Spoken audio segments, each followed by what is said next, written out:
नमस्कार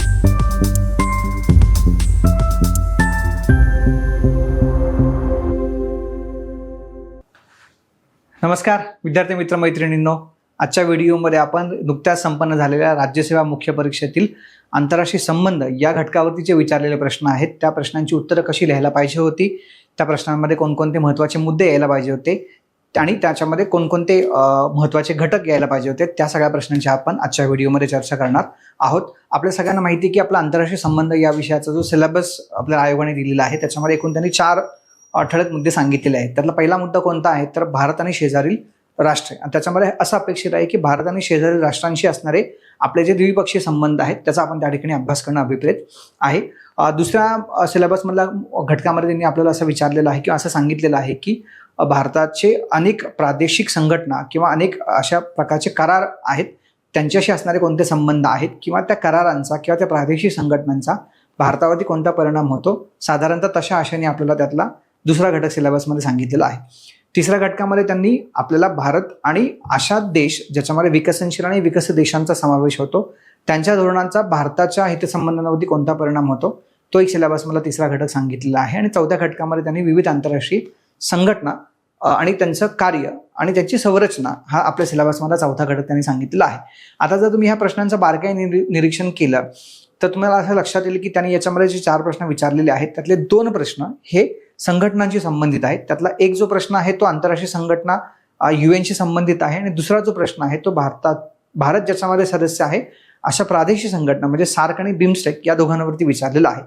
हे 2 प्रश्न आपल्याला संघटनांवरती विचारलेले दिसतात आणि 2 प्रश्न जे आपल्याला विचारले गेलेले आहेत त्यापैकी एक प्रश्न भारत आणि मालदीव यांचे संबंध कसे आहेत त्या बाबतीमध्ये आपल्याला तो विचारलेला आहे आणि दुसरा जो प्रश्न आहे तो भारत आणि जपान यांच्यातल्या संबंधांवरती विचारलेला आहे. म्हणजे त्यांनी काय केलेलं आहे तर प्रत्येक सिलेबसमधला जो घटक आहे त्याच्यावरती एक प्रश्न विचारण्याचा त्यांनी यामध्ये प्रयत्न केलेला आहे असं आपल्याला लक्षात येतं. मग त्या सगळ्या प्रश्नांना आपण कसं टॅकल करायला पाहिजे होतं, त्या प्रश्नांची उत्तर आपण कशी द्यायला पाहिजे होती, त्यामध्ये कोणते मुद्दे येणं विपरीत होतं हे आम्ही तुम्हाला ह्या मॉडेल आन्सरच्या माध्यमातून एक्सप्लेन करतच आहोत. त्याच मालिकेतला आज ही आंतरराष्ट्रीय संबंधांमधली ही पुढची कडी आहे ज्याच्यामध्ये आपण या घटकावरचे प्रश्न चर्चेला घेत आहोत. आता प्रश्न क्रमांक 6 मध्ये जो 10 मार्कांसाठी म्हणजे 150 शब्दांसाठी होता त्या प्रश्नामध्ये त्यांनी काय विचारलेलं आहे आपल्याला, त्याच्यामध्ये असं म्हणतात की संयुक्त राष्ट्रांच्या म्हणजे UNच्या सुधारणांच्या गरजेसंदर्भात भविष्यकालीन शिखर परिषद 2024 चे टीकात्मक परीक्षण करा.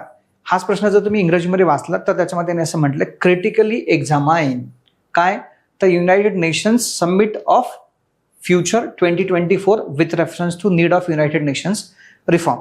आता जर तुम्ही आंतरराष्ट्रीय संबंधांचा अभ्यास करत असाल तर तुम्हाला स्वाभाविकपणे आंतरराष्ट्रीय संबंधांमध्ये संयुक्त राष्ट्र संघटना ही अभ्यासाला घ्यावीच लागते आणि संयुक्त राष्ट्र संघटनेचा अभ्यास करत असताना तुम्हाला संयुक्त राष्ट्र संघटनेमधल्या प्रस्तावित सुधारणा यांची चर्चा करावीच लागते आणि त्या सुधारणांची गेल्या अनेक वर्षांपासून चर्चा होत आहे. तर त्या सुधारणांच्या संदर्भात ही जी शिखर बैठक झाली होती समिट ऑफ फ्युचर 2024 त्याच्यावरती प्रश्न विचारलेला आहे. म्हणजे हा करंट अफेअर मधला प्रश्न आहे असं आपण म्हणू शकतो. पण तुम्हाला हे लक्षात घ्यावं लागेल की UN हा स्टॅटिक सिलेबसचा पार्ट आहे, हा स्टॅटिक सिलेबसचा पार्ट आहे आणि ही जी समिट झाली तो याच्यातला करंट अफेअरचा पार्ट आहे. म्हणजे तुम्हाला काय करणं अपेक्षित आहे तर ऑब्व्हियसली तुम्हाला स्टॅटिक पार्ट करावा लागेल. UN काय आहे, त्याच्यामधल्या प्रस्तावित सुधारणा कोणत्या आहेत आणि त्याच्यामध्ये सध्या कोणत्या सुधारणांची चर्चा सुरू आहे जे करंट अफेअरचा पार्ट आहे. ओके, आता जर त्याचं उत्तर तुम्ही बघितलं तर त्याच्यामध्ये असं म्हटलंय संयुक्त राष्ट्राच्या सरचिटणीसांनी आयोजित केलेली भविष्यकालीन शिखर परिषद ही हवामान बदल, संघर्ष आणि सुधारित तंत्रज्ञान कारभाराची गरज ही त्याची ऍक्च्युअली थीम होती.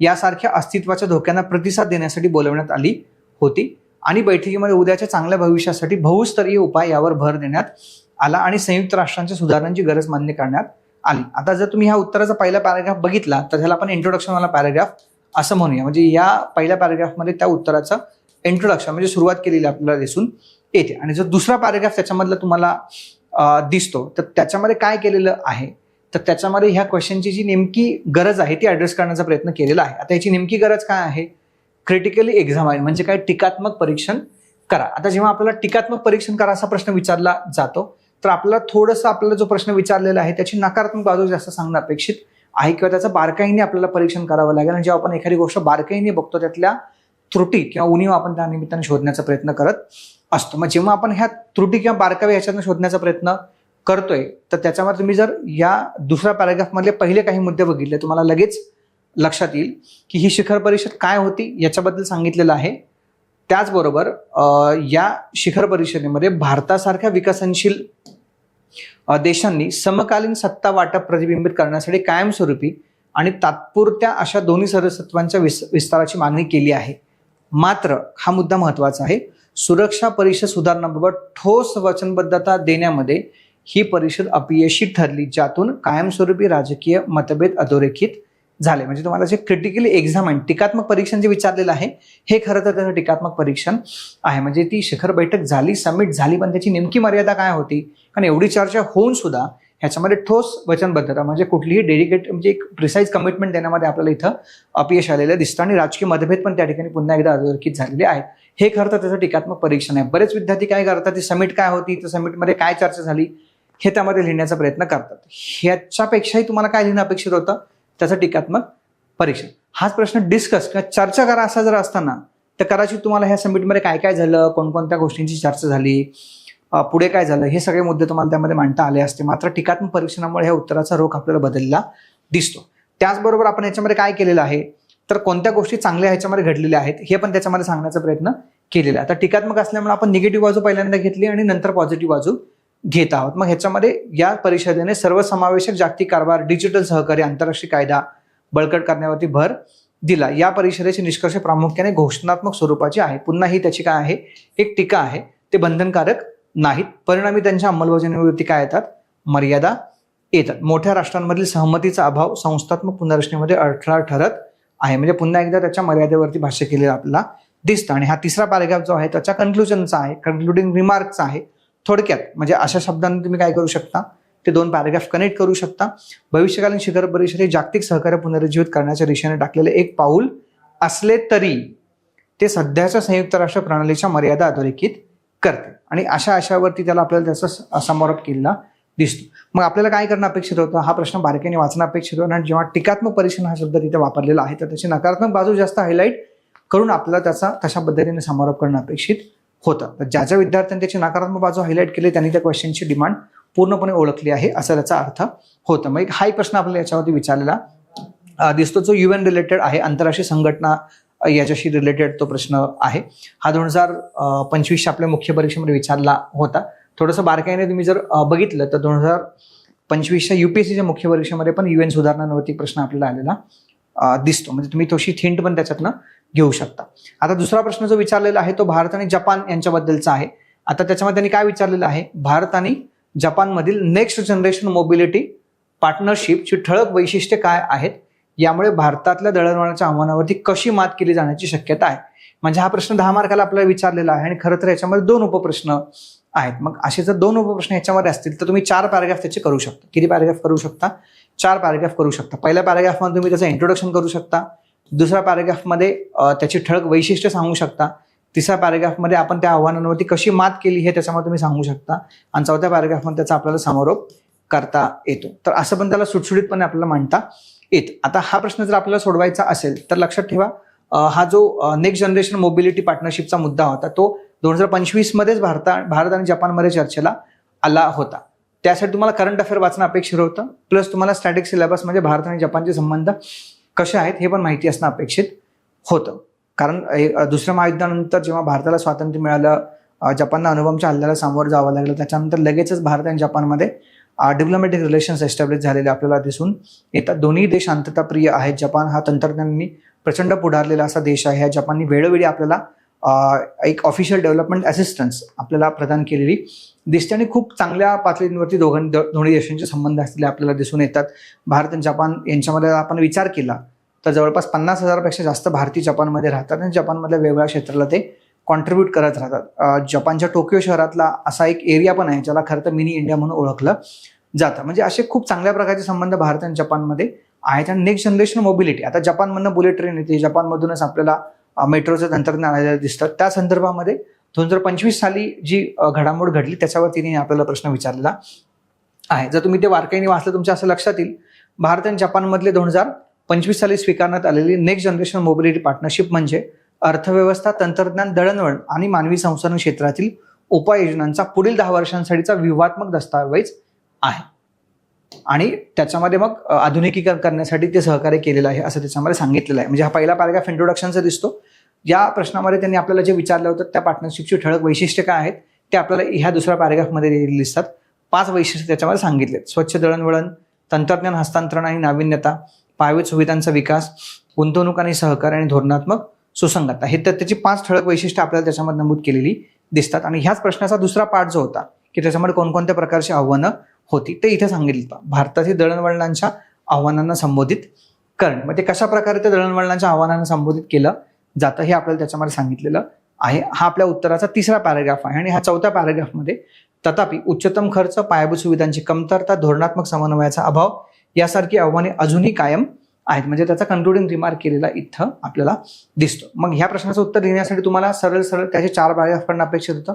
पहिला इंट्रोडक्शनवाला, दुसरा वैशिष्ट्यांचा, तिसरा आव्हानांचा, चौथा कन्क्लुडिंग रिमार्क. तसं जर तुम्ही केलं असेल तर ऑब्व्हियसली तुम्हाला त्या प्रश्नाचे चांगले मार्क्स मिळू शकतात. म्हणजे आपल्याला इथे परत लक्षात येतं की स्टॅटिक सिलेबसमध्ये भारत जपान संबंध आणि करंट अफेअर्समध्ये भारत आणि जपानमध्ये नेक्स्ट जनरेशन मोबिलिटी पार्टनरशिप. आता हे तुम्ही कशा प्रकारे ह्याला डील करू शकता. तर तुम्ही आजचा किंवा कालचा पेपर जर बघितला तर भारत आणि फ्रान्स यांच्यामध्ये देखील करार झालेले आपल्याला दिसून येतात. पंतप्रधान फ्रान्सच्या दौऱ्यावरती आहेत आणि तिथे 13 वेगवेगळ्या मुद्द्यांवरती आपला फ्रान्ससोबत करार झालेला दिसतो. मग अभ्यासाचा भाग म्हणून तुम्ही काय करू शकता, तर येणाऱ्या मुख्य परीक्षेसाठी कदाचित आपल्या भारत आणि फ्रान्स यांच्यावरती असाच प्रकारचा प्रश्न विचारला जाऊ शकतो. आता फ्रान्स तशा अर्थाने आपल्या सिलेबसमध्ये येत नाही, तो का आपला नेबरहुडचा पार्ट पण नाही. तर देखील जर आयोगाला प्रश्न विचारावा असा वाटला तर भारत आणि जपानमध्ये कोणकोणत्या बाबींवरती चर्चा झाली तर त्याची एक नोट आपण आपल्या वहीमध्ये खरं तर लिहून ठेवायला पाहिजे, ज्याचा तुम्हाला रिव्हिजनमध्ये फायदा होईल. आणि ऑब्व्हियसली त्याच्यावरती जर परीक्षेला प्रश्न विचारला गेला तर मी तो प्रश्न खूप चांगल्या प्रकारे लिहू शकणार आहात. तर ती गोष्ट ह्याच्यामध्ये आहे. तर हा प्रश्न आपल्याला दुसऱ्या ह्याच्यामध्ये विचारलेला दिसतो. आता तिसरा प्रश्न जर तुम्ही बघितला तर गेल्या 3 वर्षातील मालदीवमधील राजकीय घडामोडींवरती भाष्य करा, त्या भारतासाठी हानिकारक ठरू शकतात का, त्यावर उपाय सुचवा. आता भारत आणि मालदीव यांच्यावरती आपल्याला हा विचारलेला प्रश्न दिसतो. आता भारत आणि मालदीव म्हणजे मालदीव हा आपला शेजारील देश आहे. भारताच्या नेबरहुड पॉलिसीचा तो एक महत्त्वाचा घटक पण मानला गेलेला आहे. आणि सिलेबसमध्ये पण त्यांनी ऑब्व्हियसली म्हटलेलं आहे की भारत आणि शेजारील राष्ट्र. आता तुम्ही जर प्रश्न बारकाईने वाचलात तर त्यांनी म्हटले की राजकीय घडामोडींवरती भाष्य करा, ते भारतासाठी हानिकारक ठरू शकतात का, हा दुसरा प्रश्न आहे. आणि त्याच्यावरती उपाय सुचवा हा त्यातला तिसरा उपप्रश्न आहे. सो असे किती उपप्रश्न आपल्याला विचारलेत, 3 उपप्रश्न विचारलेत. सोयीचा भाग म्हणून तुम्ही 5 पॅराग्राफ करू शकता. पहिल्या पॅराग्राफमध्ये तुम्ही इंट्रोडक्शन करू शकता, दुसऱ्या पॅराग्राफमध्ये राजकीय घडामोडीवरती भाष्य करू शकता, तिसऱ्या पॅराग्राफमध्ये ते भारताला हानिकारक ठरू शकतात का नाही ते सांगू शकता, चौथ्या पॅराग्राफमध्ये तुम्ही त्याच्यावरचे उपाय सुचवू शकता आणि 5वा पॅराग्राफ तुम्ही त्याला कन्क्लुडिंग रिमार्क करू शकता. सो अशा पद्धतीने तुम्हाला ते टॅकल करता येणार आहे. मग तुम्ही जर बघितलं तर ह्याच्यामध्ये मालदीवमधील अलीकडील राजकीय घडामोडी म्हणजे 2023 ते 26 त्यांच्या परराष्ट्र धोरणामधला मोठा बदल दर्शवलेला आहे. आणि तो बदल का झाला तर 2023 मध्ये इंडिया आउट मोहिमेचा पाठिंबा असलेले राष्ट्राध्यक्ष मोहम्मद मुइझो यांच्या निवडीमुळे हा बदल घडून आला. म्हणजे जेव्हा मालदीवमध्ये सत्तांतरण झालं त्याच्यानंतर घडलेला आपल्याला हा बदल दिसून येतो. मग त्याच्यामध्ये हे मुद्दे आपण सांगण्याचा प्रयत्न केलेला आहे की कशा कशा प्रकारामध्ये ते घडामोडी घडल्या. सो पहिल्या पॅराग्राफ नंतर दुसऱ्या पॅराग्राफमध्ये ह्या घडामोडी सांगितलेल्या आहेत. आणि या घडामोडींचा भारतावरती काय परिणाम होऊ शकतो तर ऑब्व्हियसली हे 4 परिणाम त्याच्यामध्ये सांगितलेले आपल्याला दिसतात. नंतर त्याच्यावरती उपाय पण सांगितलेले आहेत, कोणकोणते उपाय आपण त्याच्यावरती घ्यायला पाहिजेत. आणि मग हे शेवटच्या 2 ओळीमध्ये त्याचं कन्क्लुजन केलेलं आपल्याला दिसतं. सो अशा 4 म्हणजे 3 महत्त्वाचे आणि एक इंट्रोडक्शनचा आणि एक कन्क्लुजन अशा 5 पॅराग्राफमध्ये याचं उत्तर लिहिलेलं आहे. आणि हा 15 मार्काचा प्रश्न लक्षात ठेवा. आणि 15 मार्काचा प्रश्न असल्यामुळं ऑब्व्हियसली आपली शब्द संख्या पण याच्यामध्ये वाढते. 10 मार्कांसाठी आपल्याला 150 शब्द लिहिणं अपेक्षित आहे, 15 मार्कांसाठी 250 शब्द लिहिणं अपेक्षित आहे. त्यामुळे ऑब्व्हियसली इथं आपली शब्दसंख्या वाढलेली दिसते. तर अशा पद्धतीने आपल्याला हा टॉपिक डील किंवा हा प्रश्न डील करता येतो. आता भारत आणि मालदीव असं त्यांनी विचारलेलं आहे. कदाचित पुढच्या वर्षी ते मालदीव विचारणार नाहीत, पण भारत आणि बांगलादेश विचारू शकतात, नेपाळ विचारू शकतात. आता नेपाळमध्ये तर यावर्षी पुन्हा एकदा सत्तांतरण झालेलं आपल्याला दिसून येतं. आणि नेपाळमध्ये सत्तांतरण झाल्यामुळे जे बालेन शाह नेपाळचे पंतप्रधान झालेले आहेत त्याच्यानंतर पण भारत आणि नेपाळमधल्या घडामोडी आपल्याला बदलल्या दिसतात. त्यामुळे गेस वर्क म्हणून पण तुम्ही भारत आणि नेपाळ संबंधांची जर प्रिपरेशन करून ठेवली तर कदाचित पुढच्या वर्षी भारत आणि शेजारी राष्ट्रांमध्ये ते आपल्याला भारत आणि नेपाळ संबंधांवरती प्रश्न विचारू शकतात. सो तयारीचा भाग म्हणून तुम्ही त्या नोट्स आपल्या वहीमध्ये नोंदवून ठेवायला पाहिजे. हा तिसरा प्रश्न होता. आणि चौथा प्रश्न जो त्यांनी विचारलेला आहे तर तो त्यांनी काय म्हटलेला आहे तर तुम्ही तो बारकाईने वाचला तुमच्या लक्षात येईल.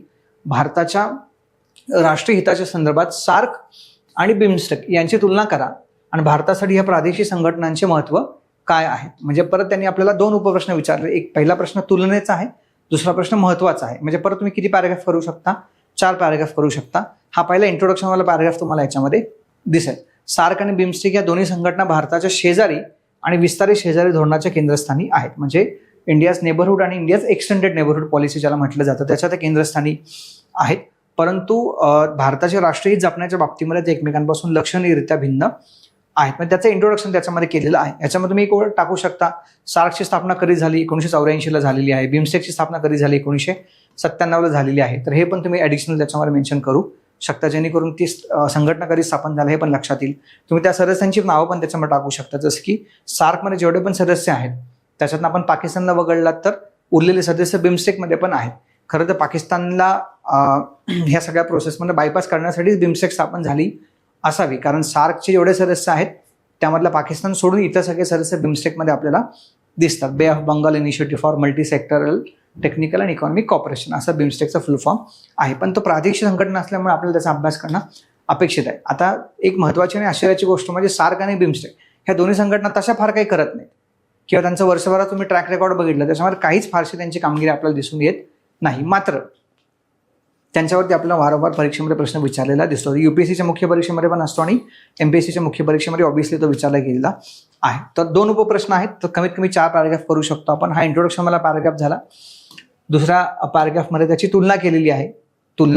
ही तुलना पॅराग्राफ फॉर्मॅटमध्ये केलेली आहे, पण तुम्ही तुलनाच करायची झाली तर तुम्ही तुलनेसाठी हा फॉर्मॅट पण वापरू शकता. एका बाजूला तुम्ही सार्क लिहू शकता, दुसऱ्या बाजूला बिमस्टेक लिहू शकता आणि त्या दोघांची तुलना पण त्याच्यामध्ये तुम्हाला करता येऊ शकते. आणि नंतर भारतासाठी महत्त्व काय आहे हे तिसऱ्या पॅराग्राफमध्ये सांगण्याचा प्रयत्न केलेला आहे. ते कंटेंट तुम्ही ऑब्व्हियसली वाचले की तुमच्या ते लक्षात येईल. आणि चौथ्या पॅराग्राफमध्ये मग त्याचं कन्क्लुजन केलेलं आपल्याला दिसतं की अशा प्रकारे सार्कचे प्रादेशिक महत्त्व असले, हे कन्क्लुजनवाला पॅराग्राफ आहे. अशा प्रकारे सार्कचे प्रादेशिक महत्त्व असले तरी बिमस्टेक हे कार्यक्षम राजकीयदृष्ट्या, व्यवहार्य आणि धोरणात्मकदृष्ट्या महत्त्वपूर्ण व्यासपीठ असल्याने भारताच्या विकासासाठी विकसित होत असलेल्या राष्ट्रीय हितांचा अधिक चांगल्या प्रकारे पाठपुरावा करताना दिसते. म्हणजे याच्यामध्ये परत तुमच्या असं लक्षात येईल की फॉर्मॅटिंग त्याचं कसं असायला पाहिजे. म्हणजे एकंदरीत 4 प्रश्न आपल्याला विचारलेले आहेत आणि आयोगाने काय केले, प्रत्येक सिलेबसमधला घटक आहे त्याच्यावर एक प्रश्न विचारलेला आहे. ह्याच्यातून तुम्ही थोडं गेस वर्क पण करू शकता, पण हे सगळं करताना तुम्हाला ही गोष्ट लक्षात ठेवावी लागेल की तुम्हाला स्टॅटिक सिलेबसला मिस करून चालणार नाही. तुम्हाला स्टॅटिक सिलेबस तर करावंच लागेल, प्लस त्याच्या जोडीला तुम्हाला काय करावं लागणार आहे, थोडं करंट अफेअर पण करावं लागेल आणि थोडं गेस वर्क पण तुम्ही करू शकता. राहता प्रश्न उत्तर लेखनाचं जर असेल तर त्याच्यामध्ये तुम्हाला काही शब्द वापरावे लागतील जे उत्तराचं महत्त्व किंवा दर्जा वाढवतात. जसं याच्यामध्ये तुम्ही बघितलं तर एक कार्यक्षम, राजकीयदृष्ट्या, व्यवहार्य आणि धोरणात्मकदृष्ट्या महत्त्वपूर्ण व्यासपीठ असल्याने यामुळे काय झालं की त्या उत्तराची गुणवत्ता आपल्याला अधिक वाढलेली दिसते. तर असे शब्द पण तुम्हाला त्याच्यामध्ये वापरता यायला पाहिजेत. अर्थात त्यासाठी तुम्हाला खूप वाचावं लागेल, चांगला सराव पण त्या निमित्ताने तुम्हाला करावा लागेल आणि हे जर तुम्ही सराव करत राहिला तर ऑब्व्हियसली तुम्हाला यामध्ये चांगले मार्क्स मिळू शकतात. सो असे आंतरराष्ट्रीय संबंध या घटकावरचे 4 प्रश्न आपल्याला याच्यामध्ये विचारलेले दिसतात आणि ह्या 4 प्रश्नांना कसं टॅकल करायचं हे पण आपण त्याच्यामध्ये बघितलेलं आहे. याच्या जोडीला जर पुढच्या वर्षीसाठी गेस वर्क जर तुम्ही मला विचाराल तर मी तुम्हाला भारत आणि नेपाळ हे त्याच्यामध्ये रिकमेंड करेल. आंतरराष्ट्रीय संघटनांचा विचार करता भारत आणि WTO आणि IMF आणि वर्ल्ड बँक ह्या संघटना पण प्रिपेअर करायला पाहिजेत. प्रादेशिक संघटनांचा आपण जर विचार करायला गेलो तर प्रादेशिक संघटनांमध्ये ब्रिक्स आणि शांघाय कॉपरेशन ऑर्गनायझेशन याचा आपण विचार करायला पाहिजे. आणि भारत आणि शेजारच्या देशांव्यतिरिक्त जे महत्त्वाचे देश आहेत त्यांचा जर आपण विचार केला तर जसं मग अशी मी तुम्हाला म्हणालो की भारत आणि फ्रान्स यांची पण आपण चांगली तयारी करायला पाहिजे. जर तुम्ही ती तयारी करत असाल तर त्याचे मुद्दे आपल्या वहीमध्ये नोंदवून ठेवा, त्याच्यावरचा एखादा प्रश्न फ्रेम करा आणि तो प्रश्न तुम्ही लिहा आणि तो तपासून घ्या. तुमच्या लगेचच त्याच्यामुळे तुम्हाला कमालीची सुधारणा झाल्याची दिसून येईल. आय होप हे डिस्कशन तुम्हाला एक त्याची इन्साईट डेफिनेटली प्रोव्हाइड करेल की इंटरनॅशनल रिलेशनच्या घटकाचे प्रश्न कसे टॅकल करायला पाहिजे होते. असेच पुढच्या एका पेपरच्या सिरीजमध्ये आपण पुन्हा एकदा भेटणार आहोत. तोपर्यंत तुम्ही हे सगळे प्रश्न बघा, त्याची PDF तुम्हाला मिळेल, त्याचं कंटेंट पण तुम्ही व्यवस्थित वाचून घ्या. डेफिनेटली तुम्हाला तुमच्या तयारीमध्ये त्या कंटेंटची मदत होणार आहे. धन्यवाद. Thank you all very much.